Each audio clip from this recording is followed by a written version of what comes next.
Hey guys, कैसे हो आप सब। सो गाइस, आज हम एक्सप्लेन करने वाले हैं the interest of love season 1 के एपिसोड नंबर 9 को। अगर आपने अभी तक पिछले 8 एपिसोड नहीं देखे हैं तो प्लेलिस्ट का लिंक आपको डिस्क्रिप्शन में मिल जाएगा। एपिसोड की शुरुआत में हमें सेंगसू और पार्कमी को दिखाया जाता है जो कि एक ही घर के अंदर रह रहे हैं। इनकी शादी भी हो चुकी है क्योंकि हमें यहाँ पर एक फ्रेम किए हुए पोस्टर को दिखाया जाता है जिसके अंदर सेंगसू और पार्कमी दोनों थे। बाद में हमें पता चलता है कि सेंगसू ये सब सोच रहा था। जैसा कि हम जानते हैं सेंगसू शादी में आया हुआ है, उसके दोस्त की शादी है और वह वहाँ पर एक पोस्टर को देख रहा था। यह पोस्टर दूल्हा और दुल्हन का था और इसको देखकर वह अपने फ्यूचर के बारे में सोच रहा था। अब सियोंग को दिखाया जाता है जो कि सेंगसू के पास आती है। उसे कह रही होती है कि दुल्हन आ चुकी है, लेकिन आपका दोस्त सयोक होन जो कि दूल्हा है वह अभी तक नहीं आया है। अभी दोनों सयोक होन को ढूंढते हैं। यहाँ पर सेंगसू इस बिल्डिंग के ऊपर जाता है और उसका दोस्त वहीं पर था। वो अपने दोस्त से पूछता है कि आज तुम्हारी शादी है और तुम यहाँ पर क्या कर रहे हो। सेवक होन यहाँ पर रो रहा था। वह कहता है कि मैं अपनी जीएफ को नहीं बुला पा रहा हूँ, मुझे शादी नहीं करनी है। लेकिन सेंगसू यहाँ पर किसी तरह सेवक होन को मना लेता है। अब ये दोनों नीचे आते हैं जहाँ सेवक होन की शादी होती है। अब हमें दिखाया जाता है कि ये सभी ग्रुप फोटो खिंचवाते हैं जहाँ पर सेंगसू पार्कमी के पास खड़ा हुआ है। तभी यहाँ पर फोटोग्राफर कहता है कि दूसरी लाइन में जो बड़ा आदमी खड़ा है वह पीछे चला जाए। वह यहाँ पर सेंगसू की बात कर रहा था। सेंगसू अपने से पिछली लाइन में आ जाता है और वहाँ पर सियोंग होती है। वह सियोंग के साथ खड़ा हो जाता है। अब यहाँ पर इनकी एक ग्रुप फोटो ली जाती है। अब हमें दिखाया जाता है कि सियोंग और जियोंग दोनों बातें कर रहे हैं और सेंगसू यहाँ सियोंग को देख रहा था। सियोंग भी यहाँ सेंगसू को देखती है। अब यहाँ सियोंग जियोंग से कहती है कि तुम खाने के लिए क्यों नहीं आई। जियोंग कहता है कि यह सब कुछ मुझे अच्छा नहीं लगा। सियोंग कहती है कि चलो बाहर चलते हैं और कुछ खाते हैं। अब ये दोनों बाहर आते हैं और इन्हें बाहर आते हुए सेंगसू देख रहा था। अब हमें सेंगसू की माँ और पार्कमी माँ को दिखाया जाता है जो कि दोनों बातें कर रहे हैं। जहाँ पार्कमी की माँ सेंगसू की माँ से कहती है कि मेरी बेटी किसी को पसंद करती है और उसका नाम सेंगसू है। यहाँ पर सेंगसू की माँ कहती है क्या सच में उसका नाम सेंगसू है। और यहाँ पर पार्कमी की माँ कहती है कि हाँ उसका नाम सेंगसू है और मैं उससे मिली थी, वह बहुत ही अच्छा लड़का है। अब हमें सियोंग और जियोंग को फिर से दिखाया जाता है जो कि बाहर आ जाते हैं और खाना खा रहे हैं। जहाँ हमें पता चलता है कि जियोंग का कुछ दिनों के अंदर पुलिस अधिकारी का टेस्ट फिर से होने वाला है और यहाँ सियोंग जियोंग से कहती है कि तुम्हें उसकी तैयारी करनी चाहिए। अब हमें पार्कमी को दिखाया जाता है जो कि सेंगसू के घर पर आई हुई है। पार्कमी यहाँ पर सेंगसू के डेस्क में ऐसे ही कुछ देख रही थी। सेंगसू यहाँ पर खाना बना रहा था। सेंगसू कहता है कि खाना तैयार हो गया है, चलो खाते हैं। यहाँ पर पार्कमी को पता नहीं अचानक से क्या हो जाता है। वह सेंगसू से कहती है कि मुझे भूख नहीं है, मैंने शादी में बहुत ज़्यादा खाना खा लिया था, मैं घर पर जाने वाली हूँ। सेंगसू कहता है कि चलो मैं अपनी गाड़ी में तुम्हें घर तक छोड़ देता हूँ, लेकिन यहाँ पर पार्कमी मना कर देती है। वह कहती है कि मैं टैक्सी ले लूँगी। अब पार्कमी वहाँ से चली जाती है।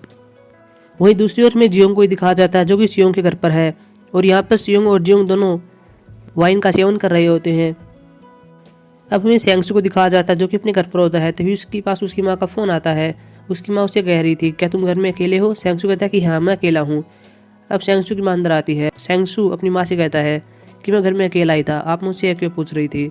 सेंगसू की माँ कहती है कि मुझे लगा शायद तुम पार्किंग के साथ हो गए। सेंगसू की माँ कहती है क्या तुम उसे डेट कर रहे हो। सेंगसू कहता है कि आपको कैसे पता चला। सेंगसू की माँ बताती है कि पार्कमी की माँ मेरी एक अच्छी दोस्त है, उसी ने मुझे बताया था। सेंगसू की माँ कहती है कि मैं तुम्हारे लिए बहुत खुश हूँ कि तुम किसी लड़की को डेट कर रही हो।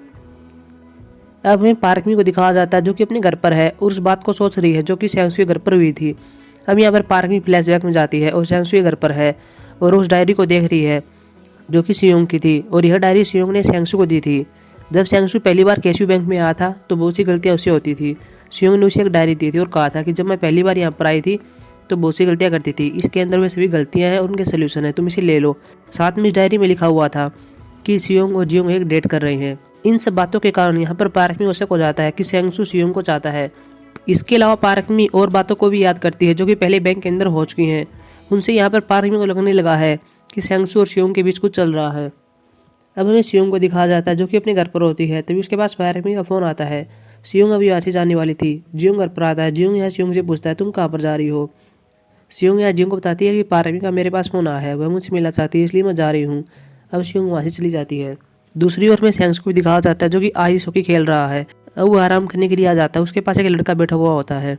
वह यहाँ सेंगसू से कहता है कि मैंने सोचा था कि आप सियोंग को डेट कर रहे हैं क्योंकि मैंने आपको उसके साथ देखा था, लेकिन आप तो यहाँ पर पार्कमी को डेट कर रहे हैं। अब हमें सियोंग और पार्कमी को दिखाया जाता है जो कि एक रेस्टोरेंट के अंदर बैठे हुए हैं और बातें कर रहे हैं। जहाँ पार्कमी सियोंग से पूछती है कि मैं तुमसे सेंगसू के बारे में पूछना चाहती हूँ कि वह किन चीज़ों को पसंद करता है। तुम और सेंगसू काफ़ी टाइम से बैंक के अंदर काम कर रहे हो तो तुम्हें पता होगा क्या वह उस समय अकेला था या किसी के साथ था। और यहाँ पर सियोंग भी मुस्कुराकर कह देती है कि मुझे वास्तव में नहीं पता। यहाँ पर पार्कमी कहती है कि मैं ही हूँ जो अब उसके साथ है और मैं उसे पसंद करती हूँ। अब हमें सियोंग को दिखाया जाता है जो कि अपने कमरे में लेटी हुई है और उनसे बातों को याद कर रही है जो कि पार्क में ने उसी रेस्टोरेंट में कहा था। तभी हम देखते हैं कि बाहर जियोंग आता है और उसे पूछ रहा था क्या तुम सो गई। सियोंग कहती कि नहीं। जियोंग या सियोंग से कहता है कि क्या मैं तुम्हारे कमरे में आ सकता हूँ। सियोंग कहती है कि ठीक है आ जाओ। अब जियोंग सियोंग के कमरे में आ जाता है और दोनों बातें कर रहे हैं, जहाँ जियोंग सियोंग से कहता है कि मैं तुम्हें पसंद करता हूँ इसलिए तुम्हारे घर के अंदर रह रहा हूँ, मैं तुमसे प्यार करता हूँ। सियोंग कहती है कि हाँ मैं ये जानती हूँ। अभी दोनों लव करते हैं।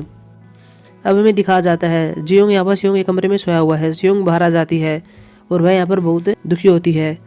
वह इन सबसे खुश नहीं है क्योंकि उसके अंदर अभी भी सेंगसू के लिए फीलिंग्स हैं। अब हमें सेंगसू को दिखाया जाता है जो कि ऑफिस के अंदर जल्दी आ जाता है। वह यहाँ पर कॉफ़ी बना रहा था। सियोंग भी वहीं पर आती है। सेंगसू यहाँ सियोंग से पूछता है कि आपको कॉफ़ी चाहिए। सियोंग कहती है कि ठीक है मैं ले लूँगी। अब सियोंग काम कर रही थी। सेंगसू के पास आता है और उसे कॉफ़ी देता है। अब ये दोनों किसी फॉर्म के बारे में बातें कर रहे थे। सेंगसू यहाँ पर सियोंग को एक बुक देता है और कहता है कि तुम इन हाउस टेस्ट की तैयारी करने वाली हो तो यह बुक तुम्हारे लिए बेस्ट है। सियोंग कहती है कि तैयारी तुम्हें भी करनी है। सेंगसू कहता है कि मैंने सब कुछ याद कर लिया है, तुम मुझे ले सकती हो। सियोंग यहाँ पर सेंगसू को थैंक यू कहती है। तभी हम देखते हैं वहाँ पर पार्क में भी आ जाती है जो इन दोनों को देख रही थी। सेंगसू पार्क में पास आता है और यहाँ पर पार्क में सेंगसू से कहती है कि क्या मुझे कॉफ़ी मिल सकती है। सेंगसू कहता है कि ठीक है मैं भी लाता हूँ। अब सेंगसू को बैंक के अंदर उसका एक दोस्त मिलता है जो कि उसके साथ पढ़ता था। अभी दोनों बातें कर रहे हैं। जहाँ सेंगसू अपने दोस्त से कहता है कि यहाँ पर पार्क में और सोनोसी भी काम कर रहे हैं, मैं उनको बुलाता हूँ। यहाँ पर सेंगसू का दोस्त कहता है क्या वो दोनों एक ही बैंक के अंदर काम कर रहे हैं। सेंगसू कहता है कि हाँ। उसका दोस्त कहता है क्या तुम नहीं जानते उन दोनों ने पहले डेट किया था।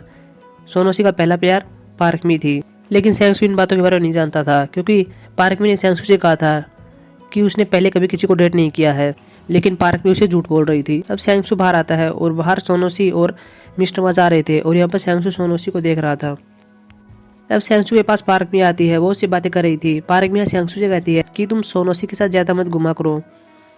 पार्क में यहाँ पर सेंगसू से कहती है कि क्या तुम आज फ्री हो। सेंगसू कहता है कि क्या करने वाली हो। पार्क में कहती है कि आज मैं तुम्हें मेरे दोस्तों से मिलाना चाहती हूँ। सेंगसू भी कहते था कि ठीक है। अब हमें उसी सीन को दिखाया जाता है जो कि हमें एपिसोड 8 के लास्ट में दिखाया गया था, जहाँ सियोंग एक होटल के कमरे के अंदर आई हुई है। तभी उसके पास जियोंग का फोन आता है। सियोंग उसे कहती है कि मैं आज अपने दोस्त के पास सोने वाली हूँ। तभी दरवाजे पर एक घंटी बजाता है। सियोंग बाहर जाती है लेकिन यहाँ पर सेंगसू नहीं था। यहाँ पर एक आदमी था जो कि होटल के अंदर काम करता है और वह सेंगसू के लिए कुछ चीज़ें लाया था। दूसरी ओर सेंगसू के सामने भी किसी ने दरवाज़ा खोला था और वहाँ पर पार्क में थी। पार्क में यहाँ पर सेंगसू को अपने दोस्तों के पास लाई है। अभी ये सभी मिलकर बातें कर रहे हैं। दूसरी ओर सियोंग को दिखाया जाता है जो कि वही होटल के अंदर बाथटब के अंदर नहा रही है और वह सोच रही है कि क्या वह जो कर रही है वह गलत है या सही है। इसके बाद में दिखाया जाता है कि सेंगसू और पार्क में के दोस्त बाहर आ जाते हैं। पार्क में साथ में होती है। पार्क में यहाँ सेंगसू से कहती है कि मेरे पास तुम्हारे लिए गिफ्ट है। तभी पार्क में यहाँ पर सियोंग के लिए एक नई गाड़ी लाती है। अब ये दोनों गाड़ी में बैठ जाते हैं और वहाँ चले जाते हैं। सेंगसू गाड़ी को रोक लेता है और पार्क में से पूछ रही थी कि क्या बात है। सेंगसू पार्क में से कहता है कि मुझे ये सब कुछ नहीं चाहिए, पहले तुमने ये मुझे नया कोट दिया और अब मुझे ये गाड़ी दे रही हो, मुझे ये नहीं चाहिए। यहाँ पर पार्क में कहती है कि यह सिर्फ गिफ्ट है, क्या तुम्हें अच्छा नहीं लगा। सेंगसू या पार्क में से कहता है तुम अपनी गाड़ी में बैठ जाओ और घर पर जाओ, मैं अपनी गाड़ी में चला जाऊँगा। अब सेंगसू वहाँ से चला जाता है। अब सेंगसू वहाँ से पैदल जा रहा था। तभी हम देखते हैं कि सियोंग भी होटल से बाहर आ जाती है और वह भी बाहर पैदल जाती है। सेंगसू या सियोंग को देख लेता है और सियोंग भी सेंगसू को देख लेती है। अभी दोनों एक दूसरे के पास आते हैं और दोनों एक दूसरे से एक ही सवाल पूछते हैं, तुम यहाँ पर क्या कर रहे हो। सियोंग या सेंगसू से कहती है कि तुम्हें पार्क में साथ होना चाहिए। सेंगसू भी सियोंग से कहता है क्या तुम जियोंग के साथ हो। सियोंग कहती है कि हाँ। सियोंग या सेंगसू से कहती है कि मैं तुमसे बाद में बात करती हूँ। अब ये दोनों वहाँ से चले जाते हैं। अब हमें दिखाया जाता है कि सियोंग जियोंग के पास है और सियोंग ने जियोंग को एक नई वॉच दी है क्योंकि जियोंग का आज पुलिस अधिकारी का टेस्ट होने वाला है। अब हमें दिखाया जाता है कि जियोंग फिर से पुलिस अधिकारी परीक्षा में फेल हो गया है। अब वह घर छोड़कर चला जाता है। सियोंग घर पर आती है, वहाँ पर जियोंग नहीं था। कुछ दिनों के बाद जियोंग घर पर आता है। सियोंग या जियोंग से पूछती है तुम कहाँ पर चले गए थे। जियोंग कहता है कि मैं अपने एक दोस्त के पास गया था। जियोंग कहता है कि मैं फिर से पुलिस अधिकारी परीक्षा में फेल हो गया हूँ, मुझे नहीं पता था कि मैं तुम्हें कैसे बताऊँ। सियोंग कहती है कोई बात नहीं, तुम फिर से मेहनत करो। जियोंग कहता है कि मैंने पिछली बार जो अच्छा किया था मैंने अब की बार उससे भी बुरा किया है और अगली बार और भी बुरा होगा, मैं ऐसा नहीं कर सकता। अब हमें सियोंग को ऑफिस के अंदर दिखाया जाता है जो कि अपने रिजल्ट को चेक कर रही थी, लेकिन वह भी अपनी परीक्षा में फेल हो जाती है, लेकिन वह इसके लिए फिर से रीअप्लाई कर देती है। अब हमें दिखाया जाता है कि सेंगसू और सोनोसी दोनों बातें कर रहे हैं, जहाँ हमें पता चलता है कि सेंगसू भी इन हाउस टेस्ट में फेल हो गया है। सोनोसी अपने दोस्त सेंगसू से कहता है कि तुम तो सभी चीज़ों में अच्छे थे, तुम फेल कैसे हो गए। सोनोसी कहता है कि तुमने सियोंग की मदद की थी सीक्यूंग पर केस करने के लिए, इसीलिए सीक्यूंग ने तुम्हें फेल कर दिया है। जहाँ तक मुझे लग रहा है ऐसा ही हुआ है। अब हमें दिखाया जाता है कि बैंक के सभी लोग बैठे हुए हैं और मिस्टर ली उन्हें बता रहे हैं कि सियोंग ने सेक्यूंग पर केस किया था और इस बारे में सेंगसू ने सियोंग की मदद की थी केस करने पर। और सभी लोग यहाँ पर कह रहे हैं कि सेंगसू कितना अच्छा लड़का है, उसने सियोंग की मदद की। और वहीं पर हम देखते हैं कि जियोंग बैठा हुआ था। पार्क में भी वहीं पर होती है, लेकिन पार्क में को इस बात का पता नहीं था। अब हमें दिखाया जाता है कि बैंक के सभी लोग काम कर रहे हैं। तभी नोहते सुयोंग और सेंगसू को बुलाते हैं। उसने कहते हैं कि हमारा एक वीआईपी कस्टमर था जिसका नाम सियोंग हुन था, कल रात उनकी मौत हो गई है, तो आप दोनों को श्रद्धांजलि के लिए जाना है। और ये दोनों कहते थे कि ठीक है, हम चले जाएंगे। अब हमें दिखाया जाता है कि सेंगसू और सियोंग श्रद्धांजलि के लिए वहीं पर आ जाते हैं। अब ये श्रद्धांजलि देते हैं और बाद में खाना खाते हैं, जहाँ सेंगसू अपने फादर के बारे में बात करता है और सियोंग अपने भाई के बारे में बता रही है। अब हमें दिखाया जाता है कि सियोंग और सेंगसू दोनों मेट्रो बैठे हुए हैं और घर पर जा रहे हैं, जहाँ सियोंग सेंगसू से कहती है कि तुम्हें पछतावा तो हुआ होगा कि तुमने मेरी मदद की थी और इसी वजह से तुम इन हाउस टेस्ट में पास नहीं हुए। यहाँ पर सेंगसू कहता है कि मुझे पछतावा तो हुआ है, लेकिन अगर मैं तुम्हारी मदद नहीं करता तो मुझे और भी पछतावा होता। और यहाँ पर सेंगसू खाने के लिए सियोंग के लिए कीनू लाया है। अब सियोंग मेट्रो से बाहर देख रही थी और वहाँ पर एक समुद्र था। सियोंग कहती है कितना अच्छा है। सेंगसू कहता है कि चलो हम यहीं पर उतर जाते हैं। अब ये दोनों इस समुद्र के पास जाते हैं, जहाँ सियोंग पानी के पास से जा रही थी। वह यहाँ पर बहुत ज़्यादा खुश थी। सेंगसू भी इसे देखकर बहुत ज़्यादा खुश हो रहा था। अभी दोनों बैठ जाते हैं, जहाँ सियोंग सेंगसू के लिए उबले हुए रेशम के कीड़े लाई थी, लेकिन सेंगसू को ये पसंद नहीं थे, लेकिन वह किसी तरह इन्हें खा लेता है। सियोंग उसे पूछ रही है क्या तुम्हें पसंद है? सेंगसू कहता है कि नहीं, मुझे यह पसंद नहीं है। सियोंग यहाँ पर हंस रही थी और सेंगसू कहता है कि मैं तुम्हें ऐसे हंसते हुए पहली बार देख रहा हूँ। अब सेंगसू और सियोंग मेट्रो स्टेशन पर आ जाते हैं और अब ये यहाँ पर मेट्रो की वेट कर रहे थे। तभी सेंगसू सियोंग से पूछता है क्या तुम वास्तव में खुश हो? सियोंग काफ़ी देर तक इसका जवाब नहीं देती। अब वहाँ पर मेट्रो आ जाती है। तभी सेंगसू जाने लगता है। सियोंग या सेंगसू से कहती है क्या मुझे जियोंग से ब्रेकअप कर लेना चाहिए? और इसके बाद इस एपिसोड को समाप्त कर दिया जाता है। सो गाइस, ये थी हमारी एक्सप्लेनेशन। आशा करूँगा आपको पसंद आई होगी। वीडियो को लाइक करें, चैनल को सब्सक्राइब करें और वेट करें एपिसोड नंबर 10 की। Thank you.